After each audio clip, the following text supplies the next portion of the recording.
आज मेरी शादी की पहली रात थी और मैं शादी की रात को लेकर अपनी आंखों में हजार सपने सजाए थे। लेकिन शादी की पहली रात ही मेरे शौहर को किसी ने जहर दे दिया और मेरा शौहर मर गया। लेकिन इसका सारा इल्जाम मुझ पर डाल दिया और मुझे कत्ल के इल्जाम में जेल भेज दिया। मैं बहुत ही हसीन थी, मेरी खूबसूरती के चर्चे पूरे खानदान भर में थे, लेकिन इस जेल में भी मेरी इज्जत को तार तार कर दिया। ऐसी जिल्लत मैंने अपने ख्वाब में भी नहीं सोचा था। और जब मैं इस जेल से बाहर निकली तो मुझे मेरे अपनों ने भी नहीं अपनाया। यूं मैं सड़क पर भटक रही थी और मेरी आंखों से आंसू मुसलसल बह रहे थे।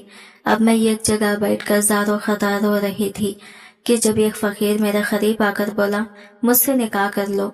मैं इसकी बातें सुनकर एकदम से चौंक गई थी। अब मेरे पास कोई ठिकाना भी नहीं था, इसलिए मैंने फकीर के साथ निकाह कर लिया और आज फकीर के साथ मेरी शादी की पहली रात थी। लेकिन जैसे ही फकीर मेरे करीब आया तो मेरे होश उड़ गए। मैं उर्दू लिबास में दुल्हन बनी गाड़ी की तरफ जा रही थी। मैं होश से बेगाना थी। मुझे तो कोई होश ही नहीं था कि मुझे गाड़ी की तरफ कौन लेकर जा रहा है। माजी का एक एक लम्हा, एक एक पल मेरी आंखों के सामने घूम रहा था। मैं तो पहले से ही जिंदगी में बहुत दुखी थी और आप मुझे ऐसा लगा जैसे जिंदगी जीना आसान होने लगी है, लेकिन मेरा दिल खाली खाली महसूस हो रहा था। एक अजीब सी बेचैनी थी मेरे दिल में। ऐसा लग रहा था जैसे सब कुछ खत्म हो गया हो, जबकि तो अभी भी मेरी जिंदगी की नई शुरुआत हुई थी। आज मेरा निकाह का दिन था। वो तो मेरा निकाह एक फकीर से होने जा रहा था। इस निकाह की पेशकश फकीर ने ही की थी मुझसे। इस फकीर को मैं जानती तक न थी। अलबत्ता मैंने इसे एक से दो बार अपने घर के आसपास देखा था। जेल से जब निकली तो मेरा दिमाग सुन्न हो चुका था और मेरा सर भारी भारी सा लग रहा था, जैसे अभी चकरा कर गिर जाऊंगी। और मेरी ऐसी हालत थी तो इस फकीर ने मुझे ऐसी हालत में अपने निकाह की पेशकश की तो मैंने इस निकाह के बारे में कुछ भी सोचा नहीं था, बस इसे निकाह के लिए हाँ कह दिया। अब मेरा दिल तो लरजने लगा था। अगर ये फकीर मेरे साथ कुछ उल्टा सीधा करेगा तो मैं क्या करूंगी। मेरा फकीर के साथ निकाह करने का फैसला गलत साबित हो गया तो मैं क्या करूंगी। घर वाले ने तो मुझे वैसे ही अपनाने से इनकार कर दिया है। इनके लिए मैं अपने शौहर की खातिला थी और अपनी मिद्दत पूरी करने के बाद कत्ल साबित ना होने की वजह से जेल के बाहर तो आ गई थी, लेकिन इसके बाद भी मुझे जिंदगी जीना मुश्किल लग रहा था। मेरी जिंदगी जैसे कांटों पर चलने जैसी हो गई थी। मैं अपने ख्वाब में भी नहीं सोचा था कि मेरी हंसती बसती जिंदगी में ये दिन भी आएगा जब मैं अपना सब कुछ छोड़ छाड़ कर एक अंधेरी जेल में बंद हो जाऊंगी और इसे निकलने का रास्ता ना होगा। गिड़गिड़ा कर अल्लाह से दुआ मांगकर मैं इस जेल से तो निकल गई थी, लेकिन लोगों ने मुझे अपनी बातों से कैद कर रखा था। मैं तो अब जिंदगी ही जीना नहीं चाहती थी। मैं तो मर जाना चाहती थी। मैं तो मौत की दुआएं मांगती थी, लेकिन मौत भी मुझे आके नहीं दे रही थी। ऐसे में एक फकीर ही था जो मुझे अपनाने के लिए शादी की पेशकश कर दी थी। मेरा तो कोई ठिकाना भी नहीं था, इसी वजह से मैं फौरन निकाह के लिए हाँ कह दिया था और आज इससे मेरा निकाह हो गया था। लेकिन मेरा दिल काफी ज्यादा घबरा रहा था, डर खौफ से समा हुआ था। इस फकीर ने मुझे गाड़ी में बिठाया तो मैं हैरान रह गई। भला फकीर के पास गाड़ी कहाँ से आ गई। ये तो फकीर था, फिर कैसे इसके पास इतनी बड़ी गाड़ी हो सकती है। और जहाँ पर ये गाड़ी जा रही थी वहाँ का इलाका मेरा जाना पहचाना सा था। मैं अपने ज़हन पर बहुत जोर देने के बावजूद भी मुझे कुछ समझ नहीं आ रहा था। शायद जेल रह रहकर मेरी याददाश्त भी कमजोर हो चुकी थी। मैं इस परेशानी से खुद को आजाद करने की कोशिश की और अपना सर झटक कर गाड़ी के सीट से अपना सर टिका दिया।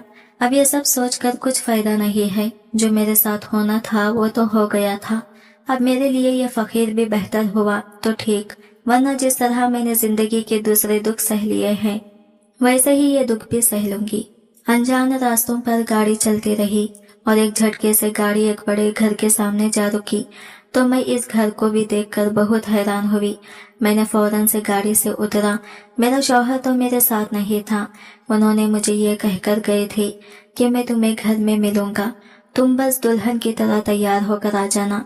और मैंने तो इनसे कोई सवाल तक नहीं पूछा था और जैसे ही मैंने घर के अंदर कदम रखा तो मेरी आंखें हैरत से फैल गई थी।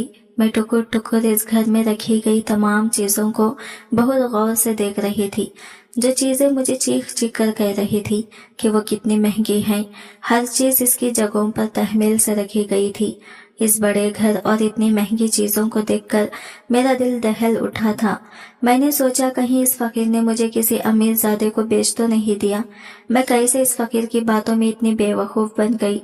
मेरा दिल चाहा कि मैं यहाँ से भाग जाऊं और कभी भी दोबारा पलट कर ना आऊं। मैं वैसे तो अपनी जिंदगी में कई से धोखे खा चुकी थी और अपनों ने मुझे अपनाने से इनकार कर दिया था। यहाँ तक कि मेरी करीबी अपनों ने भी मेरा साथ छोड़ दिया था। लेकिन अब मेरे पास दूसरा कोई रास्ता नहीं था। मैं हिम्मत करके कदम बढ़ा गई। यहाँ तक कि यहाँ पर एक मुलाजिमा ने आकर मेरा हाथ पकड़कर मुझे मेरे कमरे तक पहुँचाया था। ये घर मुझे जाना पहचाना लग रहा था। मुझे यही लग रहा था कि शायद मैं इस घर में पहले भी आ चुकी हूँ, या फिर शायद ये मेरा वहम भी हो सकता है। मुझे कुछ भी समझ ही नहीं आ रहा था। मैं यही सोफे पर बैठकर अपने शौहर का इंतजार कर रही थी। तकरीबन 2 घंटे ऐसे ही गुजर गए थे, लेकिन अभी तक मेरा शौहर कमरे में नहीं आया था। अब मेरा दिल तो चीख चीख कर मुझे यहाँ से भाग जाने को कह रहा था। इससे पहले कि मैं उठकर बाहर निकलती, किसी खटके की मुझे आवाज सुनाई दी। बस समझ गई थी कि शायद मेरा शौहर ही अंदर दाखिल हो रहा है, और जैसे ही मेरी नजर शौहर पर पड़ी तो मैं अपनी जगह ही पत्थर की हो गई थी। मेरे सामने जो इंसान था वो बिल्कुल भी फकीर नहीं लग रहा था। मैं तो ये देखकर दंग रह गई। फिर मेरा निकाह किससे हुआ है? फिर मैं अपने ज़हन को जोर देकर याद करने की कोशिश कर रही थी और अपने शौहर का नाम याद कर रही थी। मैं जिंदगी से इतनी बेजार हो गई थी कि निकाह के वक्त अपने शौहर का नाम तक सही से नहीं सुना। मैं तो सिर्फ एक सहारे की तलाश में थी, और बस मुझे वो सहारा चाहिए। महल में रखे या फिर झोंपड़ी में, मुझे इससे कोई फर्क नहीं पड़ता था। लेकिन अब मुझ में बर्दाश्त करने की हिम्मत नहीं थी। मैं एकदम से अपनी जगह खड़ी हो गई। मेरे सामने मौजूद आदमी का चेहरा बड़े गौर से देखने लगी। तुम कौन हो और यहाँ पर क्या कर रहे हो? मेरे शौहर कहाँ हैं? इन्हें बुलाओ। मैं तो तुम्हारी शक्ल तक देखना नहीं चाहती। ये बात मैंने चिल्ला कर कहा था। पहले तो मेरे शौहर की आंखों में हैरत उभरी, और फिर इसने जोर जोर से हंसना शुरू कर दिया, और फिर हंसते हुए मेरी तरफ देखा और कहने लगा, क्या हो गया है तुम्हें? मैं ही तुम्हारा शौहर हूँ। क्या तुम मुझे इतनी जल्दी भूल गई हो, या मैं इस दिन पहचानने में नहीं आ रहा था? मेरे शौहर की इस बात को सुनकर मुझे ऐसा लगा जैसे सातों आसमान मेरे ऊपर आ गिरे हों और मैं किसी के काबिल ही नहीं हूँ। मैं आंसू भरे आंखें उठाकर अपने शौहर की तरफ देखा। तुम्हें खुदा का वास्ता है, मुझे छोड़ दो, यहाँ से जाने दो। मैं तुम्हारे साथ हरगिज भी नहीं रहना चाहती। तुम ही मेरी खुशियों के कातिल हो। तुम ही वो शख्स हो जिसने मुझे ऐसी जिंदगी जीने पर मजबूर कर दिया जो मैं अपने ख्वाब में भी ऐसी जिंदगी नहीं सोची थी, और मेरा सब कुछ छीन गया सिर्फ और सिर्फ तुम्हारी वजह से। अब मैं फिर से कैसे अपनी जिंदगी में तुम्हें शामिल कर सकती हूँ? मैं वही जमीन पर बैठी ज़ारो खतार रो रही थी। मेरे पैरों तले से जमीन निकल गई थी और मेरा खड़ा होना दो भर हो रहा था। मेरे पैर लड़खड़ा रहे थे। मेरा सर जोरों से चकरा रहा था। मेरे दिल की धड़कन एकदम से कम होती चली गई। मैंने बेइख्तियार अपने सीने पर हाथ रखा और फिर आखिरी मंजर धुंधलाती हुई नजरों से देखा था। वो मेरी तरफ शौहर का बढ़ना था जिसे मैं अपना शौहर नहीं मान सकती थी। इसके बाद मेरी आंखों में अंधेरी छा गई और फिर मुझे कुछ याद नहीं रहा था। मेरा नाम कुलसुम है और ये मेरी जिंदगी की हकीकत है जिसे मैं आज तक अपनी नजर चुराती आई हूँ। लेकिन अब मैं इस सब से थक चुकी हूँ और मैं यही चाहती हूँ कि सब कुछ ठीक हो जाए। लेकिन अब मुझे कोई भी उम्मीद नजर नहीं आ रही थी कि मेरी जिंदगी में सब कुछ पहले की तरह हो जाएगा। मैं अपने वालिदैन की सबसे छोटी और लाडली बेटी थी। मुझे मेरे माँ बाप ने बहुत प्यार से पाला था। घर में तो दौलत की रेल फैल थी और मुझे पढ़ने लिखने का भी बहुत शौक था, इसलिए मैंने कॉलेज में दाखिला भी ले लिया था। और मेरी दोनों बहनों की शादी मैट्रिक के खत्म होते ही कर दी गई थी और मेरा इकलौता भाई भी था जो अम्मी अब्बू का बड़ा ही लाडला था। फिर इसके बाद ही मैं पैदा हुई थी, इसलिए मुझे भी इसके बराबर वाला ही प्यार मिला था। मेरी जिंदगी तो बिल्कुल शहजादियों वाली हसीन थी। अब्बू की तो मैं बड़ी लाडली थी, इसलिए मेरी हर ख्वाहिश पूरी होती थी। मगर मैं ये नहीं जानती थी कि मेरी शादी के बाद मेरी जिंदगी ही उलट कर रह जाएगी, जिसके बाद मैं अपने आप को महफूज तस्वुर नहीं कर सकूंगी और मेरी जिंदगी हमेशा हमेशा के लिए बदल कर रह जाएगी। कॉलेज में मैंने कदम रखा था कि मेरे रिश्ते आना शुरू हो चुके थे। अम्मी अब्बू को वैसे भी मेरी शादी की फिक्र लगी हुई थी, क्योंकि उन्होंने मेरी बहनों की जल्दी शादी कर दी थी और इस वजह से इन्हें लगता था कि मेरी शादी भी जल्दी हो जानी चाहिए। पर मैं पढ़ लिख कर अपने ख्वाबों को पूरा करना चाहती थी। मेरा मकसद था कि मैं टीचर बनूं और बच्चों को इंतहाई प्यार मोहब्बत से पढ़ा सकूं। मेरे नज़दीक जो कमियां स्कूल लाइफ में मेरे अंदर रह गई थी, वो टीचर्स की अदम तवज्जो की बदौलत थी। इसलिए मैं चाहती थी कि मैं एक ऐसी टीचर बनूं जो बच्चों को इंतहाई प्यार मोहब्बत से इनकी नफ्सियात के मुताबिक पढ़ाए, ताकि वो पढ़ाई में बेहतर तरीके से दिलचस्पी ले सके। मैंने अपने इस ख्वाब का जिक्र अपने वालिद साहब से भी किया था और वो मेरा साथ देने के लिए भी तैयार थे। पर हर माँ की तरह मेरी माँ को भी मेरी फिक्र लगी रहती थी। उन्होंने मेरे लिए रिश्ते देखना शुरू कर दिए थे। यहाँ ये बात बताते चलो कि अब्बू के दोनों बड़े भाई थे, जिन्हें मैं ताया जान और चिच्चा जान कहा करती थी। सबसे बड़े भाई को मैं ताया जान और इनसे छोटे को मैं चिच्चा जान कहा करती थी। ताया जान ने शुरू से ही अब्बू के कान में ये बात डालती थी कि मेरे सफीर के लिए तो कुलसुम ही ठीक रहेगी, जबकि मेरे दिल में ऐसी कोई बात न थी। मैंने अपने वालिद साहब को साफ और वाज़ा तौर पर बता दिया था कि मैं सफीर से शादी नहीं करूंगी, क्योंकि मैं इसे पसंद नहीं करती। वो मुझसे उम्र में भी कई गुना बड़ा है, यानी तकरीबन हमारे दरमियान 5-6 साल का फर्क तो लाजमी था। जबकि चिच्चा जान ने भी अम्मी से रिक्वेस्ट की थी कि कुलसुम को हमारी बहू बना दे और इस वजह से इन दोनों भाइयों के दरमियान इख्तिलाफात थे। मैंने अम्मी अब्बू को साफ और वाज़ा तौर पर बता दिया था कि मैं रिश्तेदारों में से किसी से शादी नहीं करूंगी। अगर आप किसी एक को भी हाँ कहेंगे तो दूसरे का दिल टूट जाएगा और मैं इस तरह की फसादात वाली शादी हरगिज़ नहीं कर सकती थी। अब्बू मेरी सोच के कायल हो गए थे, लेकिन अम्मी को चूंकि चचे जान से काफी हद तक दोस्ती थी, इसलिए उन्होंने मुझे बिला आखिर मेरे कजिन वसीम के लिए मना लिया था। मेरी मंगनी की खबर आम हो चुकी थी, जबकि अभी मैंने खुद फैसला नहीं लिया था। मैंने सिर्फ अम्मी को टालने के लिए वसीम का कहा था और अब्बू अम्मी ने मेरे इस टालने को ही मेरी हाँ समझकर तमाम खानदान में ये बात फैला दी थी कि कुलसुम ने वसीम के लिए हाँ कर दी थी और सफीर के लिए मना कर दिया है। ताया जान को इस बात के लिए बहुत बुरा महसूस हुआ था और उन्होंने कुछ कहने के बजाय चुप ओढ़ ली थी। अब्बू को भी अफसोस हुआ था। इन्हें अम्मी की जल्दबाजी पर गुस्सा आया था। इस बात का उन्होंने सदमा ले लिया था कि इनका बड़ा भाई इनसे नाराज है। वो अम्मी से कहा करते कि बेटी को ऐसी जगह नहीं छोड़ना चाहिए जहां पहले से ही बातों पर मजीद इख्तिलाफात बढ़ जाएं। पर अम्मी को दामाद के रूप में वसीम के अलावा और कोई भाता ही नहीं था। वसीम अपने घर का सबसे बड़ा बेटा था और इकलौता था जो अच्छी खासी जॉब करता था। महीने के तकरीबन 60,000 तो आराम से कमा लेता था। इस पर घर के कोई ज्यादा अखराजात भी नहीं थे। मेरी जिंदगी ऐशो आराम में गुजरने वाली थी। इख्तिलाफात बढ़ने लगे तो मैंने अम्मी से कहा कि जल्द मेरी शादी का ऐलान कर दे ताकि तमाम लोगों के मुंह बंद हो जाएं। अम्मी ने मंगनी का तो बाकायदा तौर पर ऐलान कर दिया था, इसलिए अब दोबारा तोड़ना मेरे बस की बात नहीं थी। अपने जात को यूं मौजू बनते देखना मेरे लिए बहुत तकलीफदा था। इसलिए मैंने अम्मी से कह दिया कि आप वसीम और मेरी शादी की तारीख तय कर दें।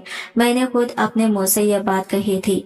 मैं बहुत तकलीफ में थी क्योंकि हर जबान से ये बात आम थी कि वसीम और कुलसुम का कोई न कोई चक्कर तो जरूर था जो इसने सफीर को ठुकरा दिया। जबकि सच बात तो ये थी कि ना मैं वसीम से शादी करना चाहती थी और ना ही मैं सफीर के लिए हाँ कर रही थी।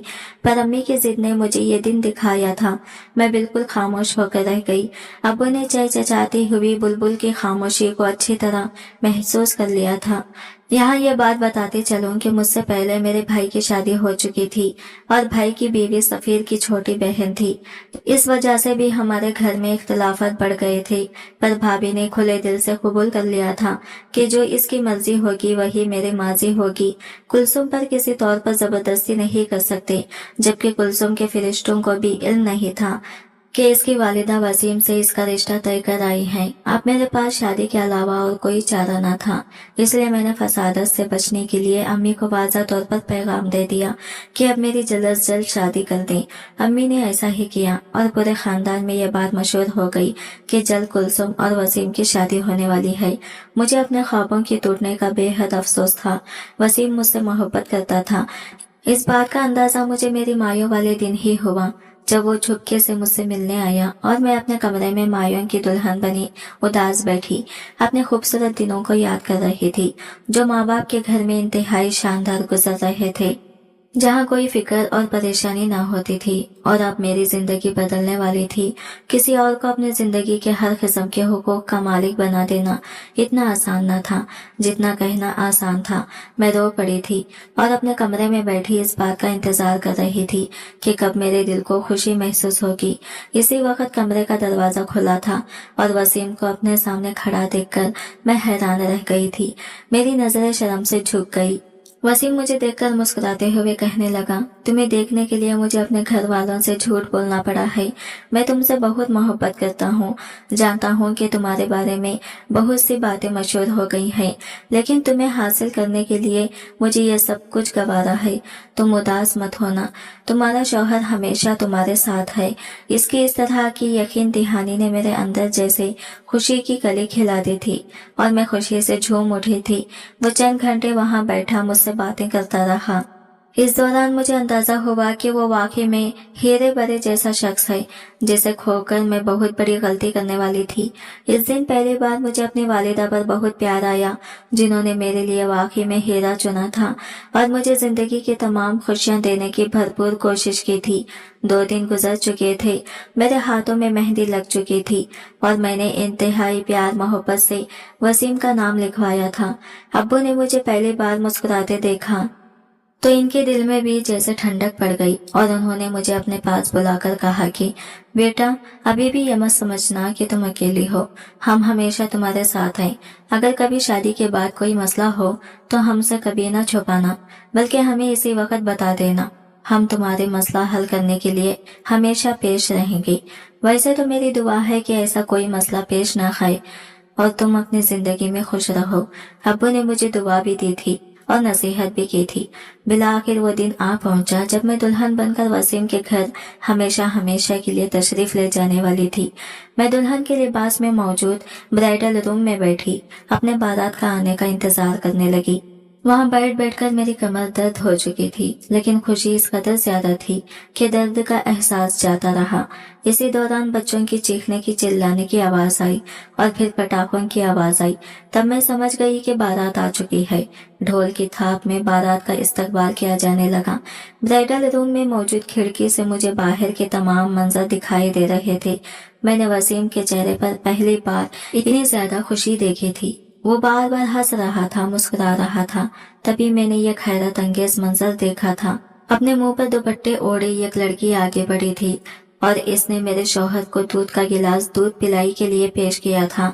उन्होंने बारात के साथ रकम से करते हुए बातों ही बातों में वो दूध का पूरा गिलास पीकर इसी लड़की को वापस किया और वो लड़की हॉल में आने के बजाय कहीं 2 महीने ये मंजर अपनी आंखों से देखा था।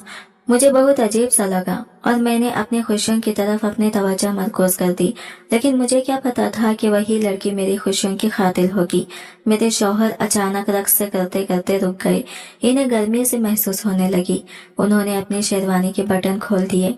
इनकी तबीयत खराब होने लगी थी। इन्हें हाल में लाया गया, मेरे सामने पंखे में बिठाया गया। तबीयत बेहाल हुई तो फौरन से निकाह कर दिया गया और रुखसती का शोर मच उठा। तभी अम्मी दूध लेकर आई तो वो हैरान हुआ, आंटी ये दूध तो मुझे पहले भी किसी ने दिया था, क्या आपने नहीं भिजवाया था? अम्मी ने फटी फटी निगाहों से मेरी तरफ देखा। नहीं बेटा, मैंने नहीं भिजवाया था, ये तुम्हारी जोजा ने भिजवाया होगा। क्या पता इसे बहुत शौक हो अपने शौहर का इस तरह इस्तकबाल करने का। मेरी एक कजीन ने झटका छोड़ा तो मैं खौफजदा निगाहों से अपने शौहर की तरफ देखने लगी। वो मंजर इस वक्त भी मुझे अजीब लगा था और अब दोबारा से यूं इस बात का तस्करा ना। मेरी छोटी हंस मुझे किसी अनहोनी का एहसास दिलाने लगी तो मैं हैरान रह गई, दिल घबराने लगा।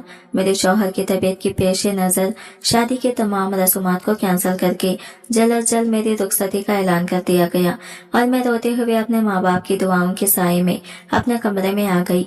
मेरे शौहर जैसे ही कमरे में कदम रखकर मेरे पास आए तो इन्हें खून की एक बहुत बड़ी उल्टी हुई और मैं अपनी जगह साकित रह गई। इन्होंने मेरे हाथों में दम तोड़ दिया। वो मेरी तरफ देख भी ना सके, ना मुस्कुरा सके और हमेशा हमेशा के लिए आंखें बंद करके इस दुनिया से रुखसत हो गई। मैं फटी फटी निगाहों से यह मंजर देखती रही और फिर इसके बाद मैंने ऊंचा ऊंचा रोना शुरू कर दिया। मैंने इन्हें वही पलंग पर लिटाया, अपने खून आलूद हाथों को देखा। मेरा पूरा उज़ू से लिबास खून आलूद हो चुका था। मैं भागकर बाहर आई तो तमाम घर वाले मुझे देखकर हैरान थे। क्या हुआ मेरे बेटे को, तुम रो क्यों रही हो? मैंने अंदर इशारा किया तो वो लोग भागकर वहां आए और फिर दूसरे ही लम्हे चच्ची जान ने मुड़कर मुझे एक जोरदार थप्पड़ रसीद किया। नामुराद तेरे आने से मेरा बेटा चला गया, जरूर तेरी कारस्तानी होगी। मुझे तो पहले ही पता था कि तू सफीर से शादी करना चाहती है, लेकिन मेरा ही दिमाग खराब हो गया था जो मैंने तुझे अपनी बहू के रूप में देखना चाहा। मुझे क्या पता था कि तू दायन है, खातिला है। तूने मेरे बेटे को कत्ल कर दिया। तेरे हाथ खून से रंगे हुए हैं। चच्ची जान सीने पर हाथ रखकर जोर जोर से रो रही थी और मैं हैरानी से यह मंजर देख रही थी। मेरा दिमाग जैसे सुन सा हो गया। मैंने कुछ भी नहीं किया है। मैंने रोते हुए बुलंद आवाज से अपनी गवाही देना चाही। मैं बेगुनाह थी। मैं तो वसीम से मोहब्बत करने लगी थी। भला मैं इसे क्यों कत्ल करती? चचा जान ने भी आगे बढ़कर मुझ पर थप्पड़ों की बरसात कर दी थी। अगर तुझे मेरा परिटा पसंद नहीं था तो इसी वक्त मना कर देती। सफीर के लिए तूने मेरे बेटे को मार दिया। मैं तुझे नहीं छोड़ूंगा। उन्होंने इसी वक्त पुलिस को फोन करके बुला लिया था और पुलिस ने मुझे गिरफ्तार कर लिया। मैं अपने सफाइयां देती रही, लेकिन किसी ने मेरी एक ना सुनी और यूं सबने मुझे कातिल करार दे दिया। मैं जेल में आ चुकी थी, दुल्हन के लिबास में जेल में मौजूद थी। किसी ने मुझे लिबास तब्दील करने का वक्त भी ना दिया। मैं रोती रही, चिल्लाती रही। मुझ पर कत्ल का मुकदमा दर्ज हो चुका था। मेरे घर वालों ने भी मुझसे आंखें फेर ली, क्योंकि इन्हें भी लगता था कि शायद मैंने ये कदम उठाया है। मैंने रो रो कर इनके सामने हाथ जोड़े, इन्हें अपनी बेगुनाही का यकीन दिलाना चाहा, लेकिन सबने आंखें फेर ली थी। अब्बू ये सदमा बर्दाश्त न कर सके थे और इस दुनिया से रुखसत हो गए थे। अम्मी बेवा हो चुकी थी। भाई ने भी मुझसे ताल्लुक तोड़ दिया था। ऐसे में मेरा घर ना तो मुकम्मल तौर पर बर्बाद हो गया था, मैं खुद बर्बाद हो गई थी। शादी की पहली रात ही बेवा हो चुकी थी, लेकिन किसी को मेरा दर्द नजर नहीं आ रहा था। चच्ची जान को सिर्फ अपना दर्द अजीज था। इनका जवान बेटा गया था। मुझे मालूम है कि यह दर्द बहुत बुरा होता है। जवान मौत इंसान को वक्त से पहले बूढ़ा कर देती है, पर इसमें मेरा क्या कसूर था? मुझे भी तो दुख पहुंचा था। मेरा भी तो शौहर दुनिया से रुखसत हुआ था। लेकिन तमाम लोगों ने मिलकर मुझ पर इल्जाम तराशी शुरू कर दी और मुझे जेल तक में बंद करवा दिया। इनके नजदीक इन सबके पीछे मैं और सफीर मिले हुए थे। मुझे शादी में सफीर कहीं नजर नहीं आया था, ना इसने मुझे बचाने की कोशिश की थी। मुझे हैरत हुई थी कि ये सब कुछ क्या हो रहा है। मैं वही जेल में बैठी अपनी बेगुनाही का इंतजार करती रही कि कब मैं बेगुनाह साबित होंगी और कब अल्लाह पाक मुझे यहाँ इस जेल के अंधेरी कोठरी से निकालेगा, जिंदगी यूं रुख बदल लेगी। मैंने कभी सोचा भी नहीं था। मैंने रोकर हर रोज रात को अल्लाह से यही दुआ करती कि या अल्लाह मेरी बेगुनाही साबित हो जाए और मैं यहाँ से छूट कर निकल जाऊं। ना जाने किसकी बदवा लग गई थी मुझे, शायद सफीर की बदवा लग गई थी मुझे। आज तक ये मालूम नहीं हो सका कि मेरे शौहर का कातिल कौन था, पर हैरत अंगेज तौर पर यह बात हुई कि मुझे जेल में खत मिलना शुरू हो गए थे, जिसमें इस बात का इतराफ किया जाता था कि मैंने तुम्हारे शौहर को मारा है, मुझे माफ कर देना। मुझे इस बात का बहुत अफसोस है, पर इससे कई ज्यादा अफसोस मुझे इस बात का है कि तुम मेरी वजह से जेल के सलाखों के पीछे हो। लिखने वाला इसमें अपनी जिन जाहिर ना करता था, बस ऐसी बातें लिखी होती जिससे गुमान होता कि शायद ये लड़के का भी खत हो सकता है और लड़की का भी। मैंने अदालत में सबूत के तौर पर वो खत जमा करवाने की कोशिश की थी, लेकिन जेल में शायद तमाम लोग रिश्वत खाकर बैठे हुए थे। उन्होंने मेरा खत आला अदालत तक पहुंचने से पहले ही बर्बाद कर दिया था। अब तो जेल में वो खत मिलना भी बंद हो चुके थे। मैं तकरीबन 2 साल तक जेल की सलाखों के पीछे रही थी। जेलर एक इंतहाई बदकिरदार शख्स था। वहां मौजूद जेल की हर औरत को इसने बर्बाद करने की कोशिश की थी। मुझे नहीं मालूम था कि ये मेरी बारी में जल्द आने वाली है और वो मुझे पूरा बर्बाद करके छोड़ेगा। अफसोस इस वक्त हुआ जब रात के आखिरी पहर मैंने जेलर को अपनी अंधेरी कोठरी में पाया था और फिर इसके बाद इसने मेरी इज्जत पर हमला कर दिया था। मैं चिल्लाई थी, चीखी थी, पर वहां मेरी मदद के लिए कोई भी नहीं आया था। इसने मेरी इज्जत को तार तार कर दिया था। महज 25 साल की उम्र में मैंने अपनी जिंदगी के इंतहाई बुरे दिनों का सामना कर लिया था। इस दिन मैं शिद्दत से रोई थी और गिड़गिड़ा कर अल्लाह से दुआ मांगी थी कि या अल्लाह, मेरे सब्र की हद मुकम्मिल हो चुकी है। मेरे सब्र का पैमाना लबरेज हो गया है। मेरे सब्र का जाम छलक गया है। मैं अब मजीद यहाँ नहीं रहना चाहती। या अल्लाह, तू कोई रास्ता निकाल। मैं यहाँ से बाहर जाना चाहती हूँ। मुझे यहाँ से बाइज्जत बरी कर दे।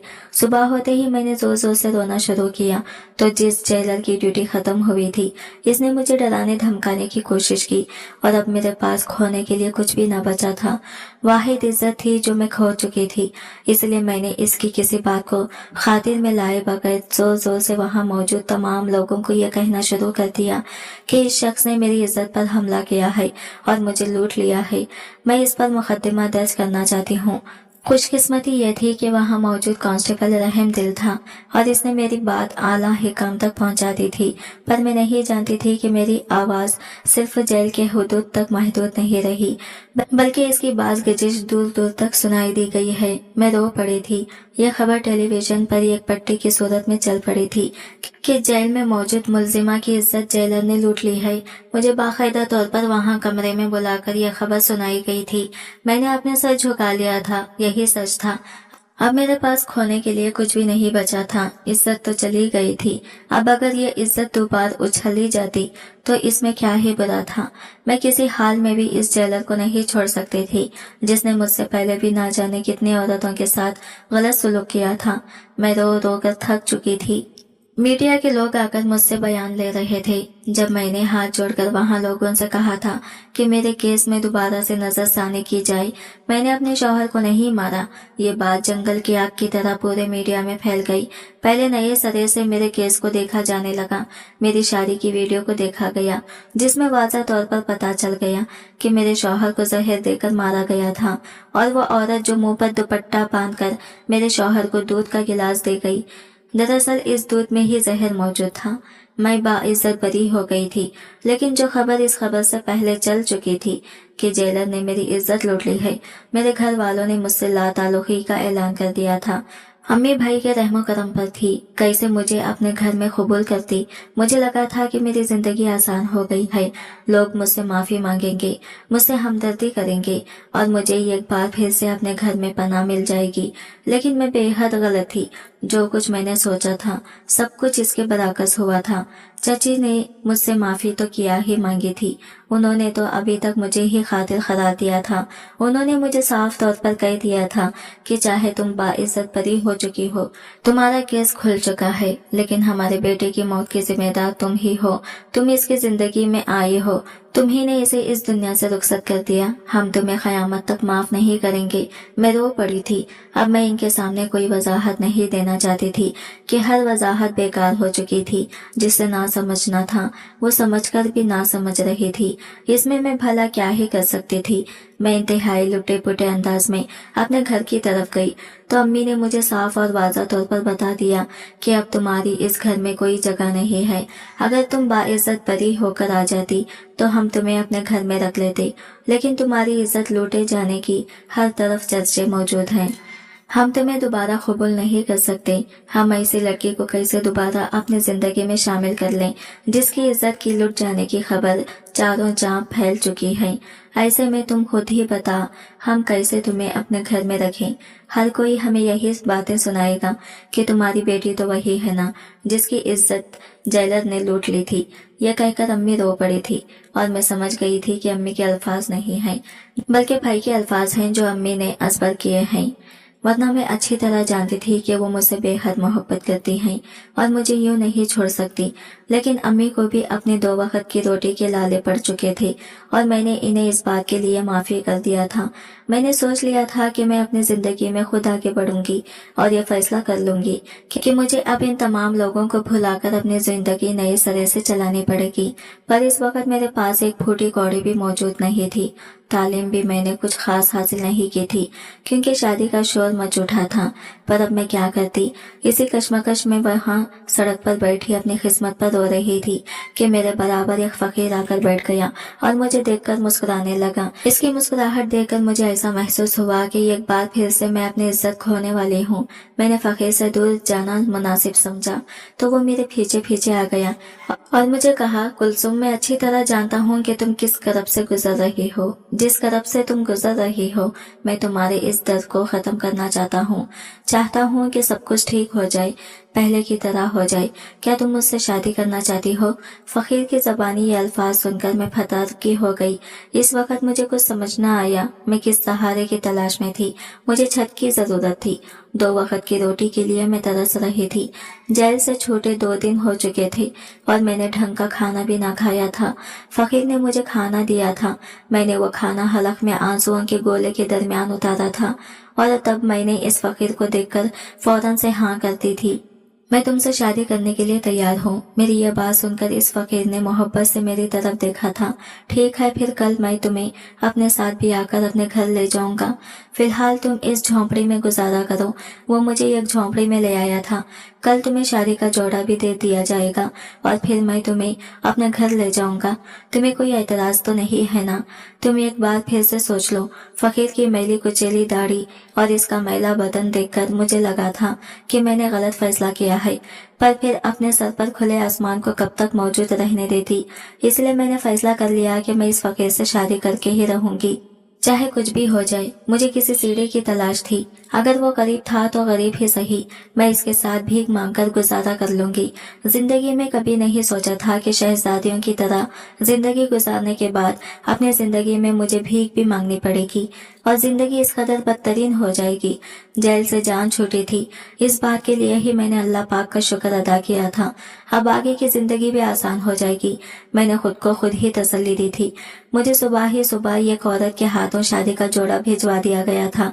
शादी का जोड़ा देखकर मेरी आंखें हैरत से फैल गई थी। ऐसा खूबसूरत जोड़ा आज से पहले मैंने कभी नहीं देखा था। इतना प्यारा जोड़ा मैं पहनूंगी, ऐसा जोड़ा तो मैंने वसीम और अपनी शादी के मौके पर भी नहीं पहना था। मैंने लिबास ज़ेब तन किया तो ये गाड़ी मुझे लेने के लिए आ गई। मैं हैरान थी कि फकीर है, वो इसके पास गाड़ी कहाँ से आई। पर अपने ज़हन को तमाम सोचों से आज़ाद करके मैं सबसे पहले इस गाड़ी में पार्लर तैयार होने के लिए चली गई थी। वहाँ पर मुझे खूबसूरती से तैयार किया गया था और फिर गाड़ी एक अजनबी जगह ले जाएगी जहाँ मुझसे एजाब कबूल के लिए इजाज़त तलब की गई। मैंने अपने शौहर को निकाह में कबूल कर लिया और अपनी ज़िंदगी के इसके नाम कर दी, ये जाने बगैर कि वो कौन है, कैसा है। जिंदगी इतनी तलख हो चुकी थी कि मैंने इस बात की ज़रूरत ही महसूस न की। मुझे बस एक सहारे की ज़रूरत थी। इसके लिए मैंने इस फकीर की पेशकश कबूल कर ली थी। लेकिन ये देखकर हैरान रह गई थी कि गाड़ी एक बंगले के पास आकर रुक गई थी। मेरे शौहर ने मुझे यही कहा था कि तुम मेरे घर आ जाना, मैं तुम्हारे सामने तुम्हें कबूल कर चुका हूँ। और ऐसा ही हुआ था। उन्होंने मुझे रिकॉर्डिंग भेज दी थी। हैरत अंगेज तौर पर मैंने इन्हें दुल्हा बनने हुए नहीं देखा था।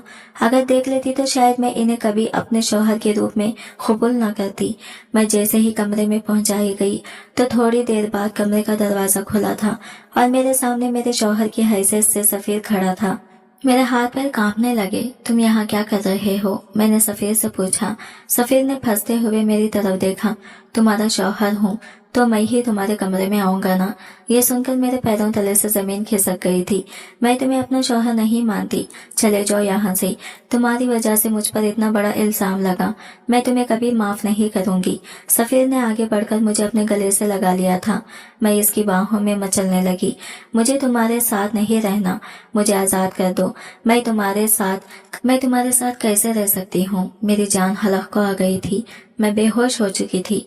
अगले दिन जब होश आया तो सफेद मेरे सामने शर्मिंदा खड़ा था।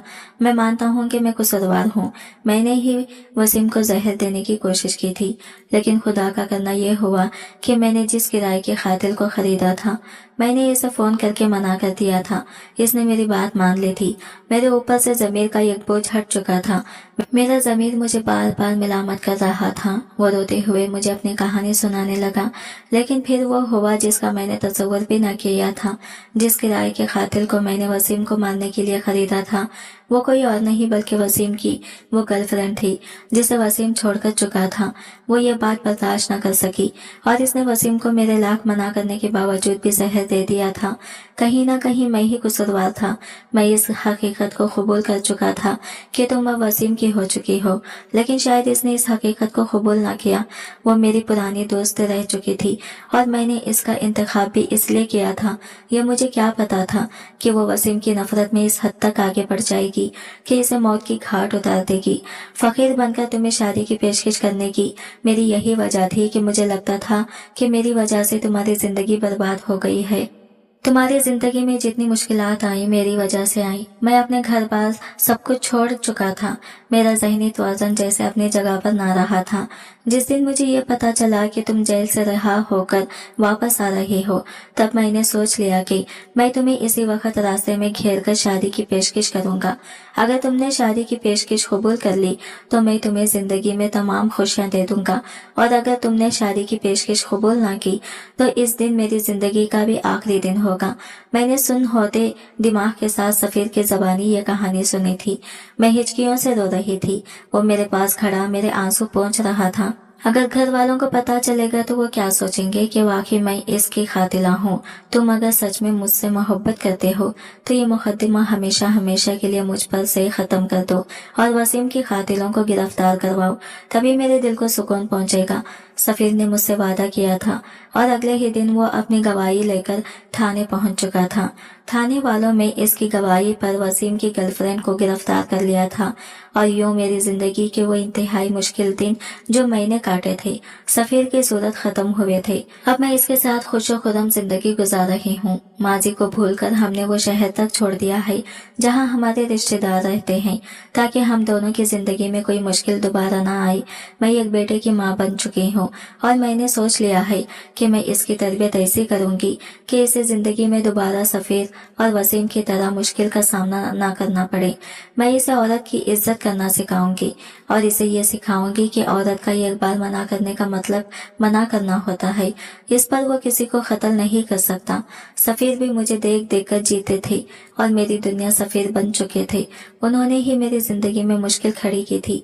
उन्होंने ही मेरी जिंदगी में दोबारा आसानी पैदा की थी। इस बात के लिए मैं इनकी जितनी शुक्रगुजार रहती कम था। हम दोनों ने तमाम इख्तलाफात और माजी के तमाम तलखियों को भुलाकर अपनी जिंदगी का आगाज कर दिया था और अब हम दो बच्चों के वालिदैन बन चुके थे। हमने अपने बच्चों को हर किस्म की बेहतरीन तरबियत फराहम की थी। आज की वीडियो कहानी आपको कैसी लगी कमेंट करके जरूर बताइएगा, और वीडियो अच्छी लगी है तो लाइक शेयर जरूर कीजिएगा और हमारे चैनल को सब्सक्राइब करें फ्रेंड्स। मिलते हैं अगले नई वीडियो के साथ, तब तक के लिए बाय बाय, टेक केयर, अल्लाह हाफिज।